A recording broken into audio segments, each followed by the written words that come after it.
المدخل إلى قواعد اللغة الشركسية. هذه غبزة مزخا بزا ميخا حاب نبيل حلمي شوقار 16 شام إثاسميني ترى طوجرة ترى. بالنسبة للشخص الثالث الغائب مفرد أو جمع يتم تصريف الفعل كالتالي: في حالة الفعل اللازم مفرد جمع، وعند أزمنة الماضي والمستقبل تتم صياغة الفعل بدون أي إضافة، وعند الزمن المضارع فقط يضاف ما أو ما، وذلك حسب عدد مقاطع الكلمة. وفي أول الكلمة مع الغائب مفرد جمع، كما يضاف في آخر كلمة الجمع أداة الجمع خ، وعند جميع الأزمنة.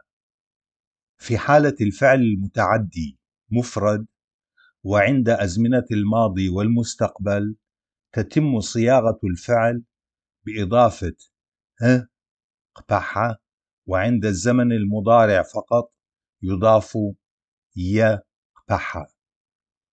في حالة الفعل المتعدي جمع، وعند جميع الأزمنة المضارع الماضي المستقبل تتم صياغة الفعل بإضافة قبح كسابقة. أشكال الضمائر عند اتصالها مع الأفعال: 1. عند اتصال ضمير المتكلم مع الأفعال يأخذ الأشكال التالية. في حالة المفرد يكون بالأشكال التالية: س، س، سي، سي، س، ز. سثغ أرى أراه. سقيثغ يراني بهدف. سيثغ يراني. سيثغشت سيراني. سلغشت سأراه. زغثغشت سأظهره.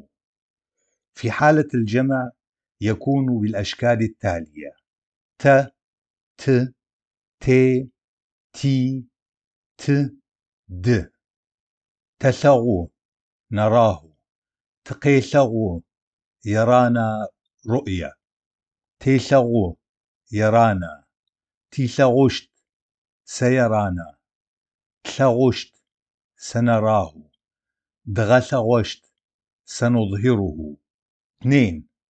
عند اتصال ضمير المخاطب مع الأفعال يأخذ الأشكال التالية. في حالة المفرد يكون بالأشكال التالية: و، ف، ب، و. أمثلة: وثغ تراه. بثغشت سترى. بغحغ أرسلت. وتيت إصحى تجلس عليه. في حالة الجمع يكون بالأشكال التالية: ش، ش، ر. أمثلة: شثغ ترونه. شلغشت سترونه. جغطشاغ جعلتموه يركض. لاحظ أن أشكال الضمائر المتصلة تتغير إلى أشكال أحرف أخرى عندما تتصل بعدها مباشرة الأحرف الساكنة الحادة. جدول يبين شكل تغير الأحرف والتي تمثل الضمائر: س يتغير إلى ز، و يتغير إلى ب أو ب، ت يتغير إلى د، ش يتغير إلى ج. الضمير و يتحول إلى ب حين يتصل بكلمات تبدأ بأحرف ساكنة صامتة، وفي حال الفعل متعدي. الضمير و يتحول إلى ب حين يتصل بكلمات تبدأ بأحرف ساكنة حادة، وفي حال الفعل متعدي. ويبقى الضمير و بدون تغيير حين اتصاله مع الأفعال اللازمة المستقبل والماضي، ويتحول إلى و مع المضارع لازم ومتعدي في حال لفظه و. 3. عند اتصال ضمير الغائب مع الأفعال يأخذ الأشكال التالية. في حالة المفرد يكون بالأشكال التالية: ي، م، ما. في حالة الفعل لازم وفي زمن المضارع يكون كالتالي: ماتخ، مجغو. أما في حالة الماضي والمستقبل لا يوجد ضمير. لاحظ بأنه حين يكون الفعل مؤلفا من مقطع واحد يكون شكل الضمير ما، وحين يكون الفعل مؤلفا من أكثر من مقطع يكون شكل الضمير ما.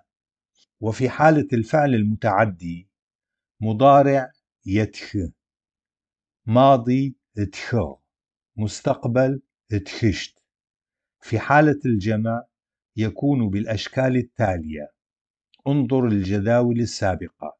في حالة المتعدي تتصل بالفعل دالة ضمير الغائب كسابقة ولجميع الأزمنة. في حالة اللازم تتصل بالفعل السابقة ما، ودالة الجمع خ كلاحقة. أمثلة: هاشخ يأكلونه، هاشخ أكلوه، فعل متعدي. هاشخشت سيأكلونه. ماشخخ يأكلون، فعل لازم، جذر الفعل مؤلف من مقطع واحد. ماجغخ يلعبون، فعل لازم، جذر الفعل مؤلف من مقطعين. ملاحظة: هذه الأحرف ي، ما لا تدخل ضمن قائمة الضمائر الشخصية، وتستخدم فقط للاستدلال على تصريف الأفعال للأزمنة.